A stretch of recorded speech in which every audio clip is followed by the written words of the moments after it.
Shalom, selamat pagi Ibu Bapa, Saudara-saudara, dan anak-anak sekalian. Tentu besar harapan kiranya kasih setianya menaungi seluruh kehidupan kita dan senantiasa kita hidup di dalamnya. Bagian firman Tuhan akan kita baca, akan kita renungkan pada saat ini dari Injil Lukas pasal 10 ayat 25 sampai ayat 28. Mari kita berdoa. Kami mengucap syukur kepadamu Tuhan. Kasih setiamu sungguh kami nikmati dalam hidup kami. Kami belajar untuk berserah kepadamu. Kami bergantung sepenuhnya kepadamu untuk segala hal dalam hidup kami. Pada saat ini, kami telah sedia membaca firman-Mu. Kami telah sedia merenungkan firman-Mu. Dalam kuasa Roh Kudus, kiranya kami boleh memahami, kami melakukan, tidak hanya sebatas pengetahuan saja, namun berbuat seturut kehendak Tuhan. Layakkanlah kami Tuhan, hamba-Mu yang akan memperdengarkan firman-Mu, demikian hamba-Mu yang akan mendengarkan. Kiranya dengan firman-Mu ini, bersama-sama kami bertumbuh dalam iman kepadamu dan pengharapan kepadamu. Dalam nama Tuhan Yesus Kristus, kami sambut firman-Mu. Amin. Firman Tuhan dari Injil Lukas pasal 10, ayat 25 sampai ayat 28, berbunyi demikian. Pada suatu kali, berdirilah seorang ahli Taurat untuk mencoba Yesus. Katanya, "Guru, apa yang harus kuperbuat untuk memperoleh hidup yang kekal?" Jawab Yesus kepadanya, "Apa yang tertulis dalam hukum Taurat? Apa yang kau baca di sana?" Jawab orang itu, "Kasihilah Tuhan Allahmu dengan segenap hatimu, dan dengan segenap jiwamu, dan dengan segenap kekuatanmu, dan dengan segenap akal budimu, dan kasihilah sesamamu manusia, seperti dirimu sendiri." Kata Yesus kepadanya, "Jawabmu itu benar, perbuatlah demikian, maka engkau akan hidup." Amin firman Tuhan. Tema renungan kita pada saat ini, pengetahuan sepadan perbuatan. Bertanya adalah satu sikap yang dilakukan oleh seseorang kepada lawan bicara untuk mendapatkan penjelasan terhadap sesuatu hal. Dan dalam hal bertanya, ada orang bertanya sebab menanti jawaban atas sesuatu hal yang sama sekali tidak diketahui. Di sisi yang lain, ada pula pola lain yang terselubung tentang bertanya.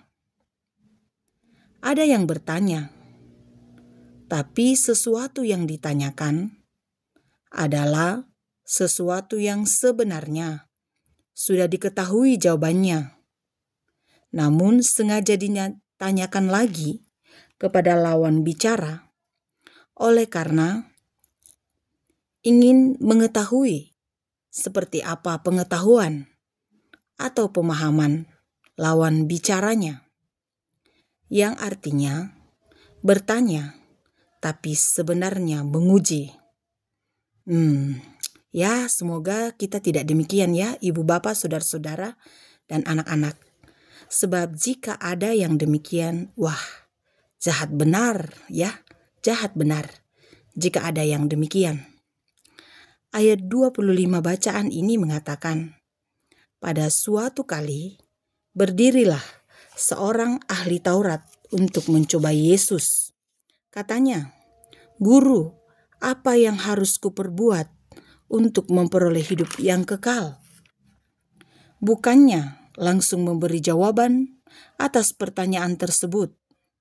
Tuhan Yesus malah menantang ahli Taurat tersebut sehubungan dengan apa yang diketahui ahli Taurat tersebut tentang hukum Taurat.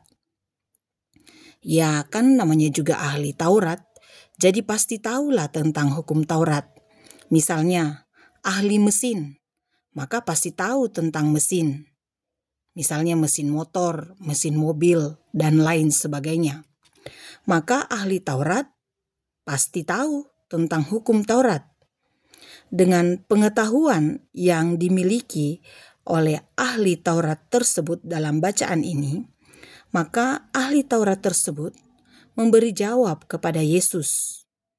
Kasihilah Tuhan Allahmu dengan segenap hatimu, dan dengan segenap jiwamu, dan dengan segenap kekuatanmu, dan dengan segenap akal budimu, dan kasihilah sesamamu manusia seperti dirimu sendiri.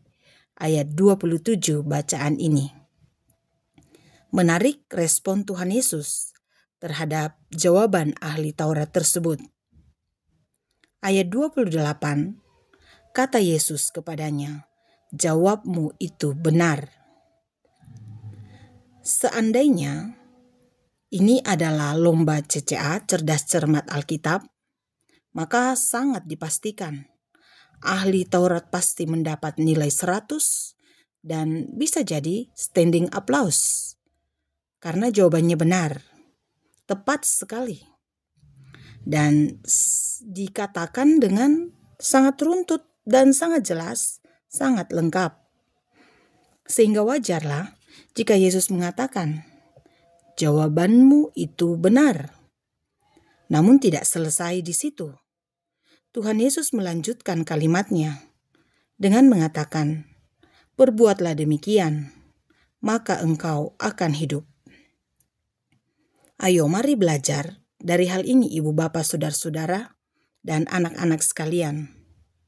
Rupanya dalam hal ini bagi Yesus pengetahuan atau pemahaman tidaklah sebatas hanya dikatakan saja, sebatas di mulut, sebatas di otak saja. Tapi yang terpenting di sana adalah ada perbuatan, ada gerakan, ada tindakan, ada sesuatu yang memancar dari apa yang diketahui, dipahami, dan berwujud dalam perbuatan itu dan tingkah laku itu, sehubungan dengan apa yang sudah diketahui. Apalah arti pengetahuan tanpa perbuatan?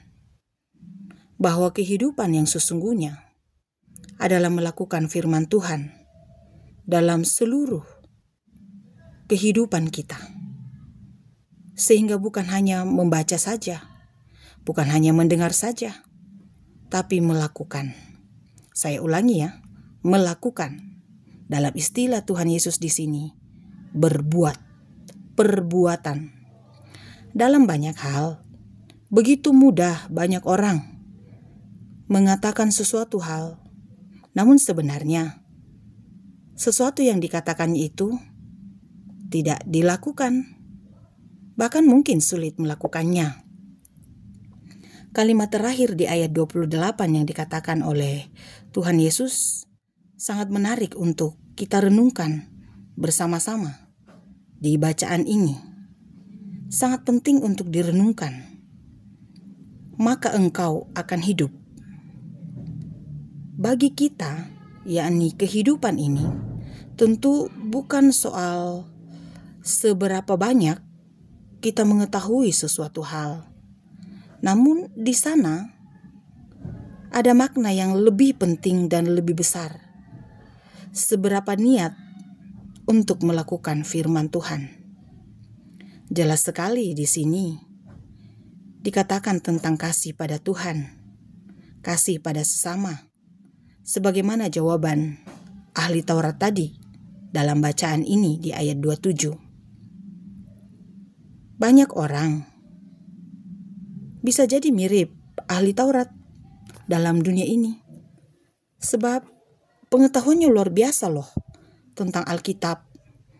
Bisa jadi ayat Alkitab begitu dihafal, kita baru menyebut alamat surat dalam bacaan Alkitab, segera ditahu, segera dijawab. Namun apakah pengetahuannya sepadan dengan perbuatannya tentang Alkitab, tentang ayat Alkitab yang diketahui, yang dihafal? Sangat penting untuk memahami, memang perlu diketahui. Tetapi di sana yang terpenting, bagian terpenting dari pengetahuan itu adalah perbuatan. Tahu atau tahu benar tentang firman Tuhan, tapi tidak ada penerapan atas pengetahuan isi Alkitab yang diketahui, itu artinya nol, zong. Karena apa yang mau dilihat di sana? Yang ada, malah ada muncul sikap arogansi, menjadi pencemooh, pemfitnah, perampas hak orang lain, atau meremehkan orang lain, atau paling merasa paling hebat dari orang lain, dan lain-lain sebagainya. Maka hati-hati jika hanya sebatas mengetahui isi Alkitab dan tidak melakukan apa yang sudah diketahui dari isi Alkitab itu. Tuhan Yesus menginginkan kasih kepada Allah dan kasih kepada sesama diketahui, dipahami, namun dilakukan juga dalam seluruh hidup ini. 1 Yohanes pasal 4 ayat 20 mengatakan, "Jikalau seorang berkata, aku mengasihi Allah dan ia membenci saudaranya, maka ia adalah pendusta. Karena barang siapa tidak mengasihi saudaranya yang dilihatnya, tidak mungkin mengasihi Allah yang tidak dilihatnya." Kata kunci jelas ya. Jika mau hidup di hadapan Tuhan, maka harus melakukan kasih dalam hidup ini. Kasih pada Tuhan dan kasih pada sesama. Apakah pendengar renungan pagi dari Bukit Sion pada saat ini mau hidup di hadapan Tuhan? Pasti mau ya. Maka kalau mau hidup di hadapan Tuhan, lakukanlah kehendaknya, lakukan apa yang sudah diketahui dari firman-Nya yang sudah kita dengar pada saat ini, atau yang sudah dibaca dari bagian firman Tuhan yang lain, sehingga tidak sebatas tahu saja, tahu benar, tapi melakukan dalam seluruh hidup ini. Perbuatlah, maka engkau akan hidup. Roh Kudus menuntun seluruh hidup kita melakukan apa yang benar di hadapan Tuhan. Amin firman Tuhan. Mari kita berdoa. Belajar dari firman-Mu pada saat ini Tuhan, kami sungguh menyadari bahwa ternyata yang terpenting dari hidup ini adalah melakukan semua yang Tuhan kenan dan tidak sebatas pengetahuan saja. Mengandalkan diri kami tentu tak mampu kami melakukan apa yang Tuhan mau dalam hidup kami. Selain mengandalkan kuasa-Mu Tuhan, tolong dan mampukan kami Tuhan untuk mengetahui dan melakukan apa yang Tuhan mau dalam hidup kami.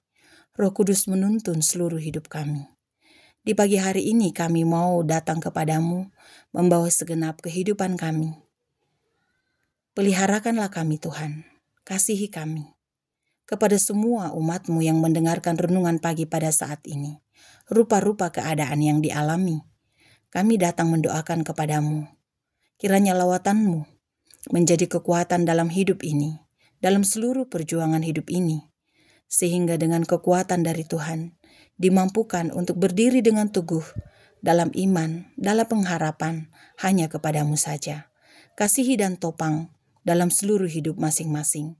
Dimampukan menjalani hidup ini, dimampukan untuk kuat hanya di dalam kuasa-Mu Tuhan, karena selalu berpegang pada janji yang Tuhan nyatakan, pemeliharaan-Mu, kekuatan dari-Mu, dan segala yang terbaik dari-Mu. Kiranya terus menjadi pedoman dalam hidup kami, untuk belajar melangkah dengan pasti, dalam tuntunan dan kasih Tuhan. Dalam kuasa-Mu Tuhan kami menyerahkan bangsa dan negara kami. Dipeliharakanlah semua pemimpin kami, baik di lingkup gereja, juga dalam lingkup pemerintah. Dikuatkan dan dimampukan memimpin kami ke jalan yang Tuhan kenan. Kasihi kami dan topang kami Tuhan. Ampunilah segala dosa kami. Berdoa kepadamu di dalam nama Yesus Kristus, Juru Selamat kehidupan kami.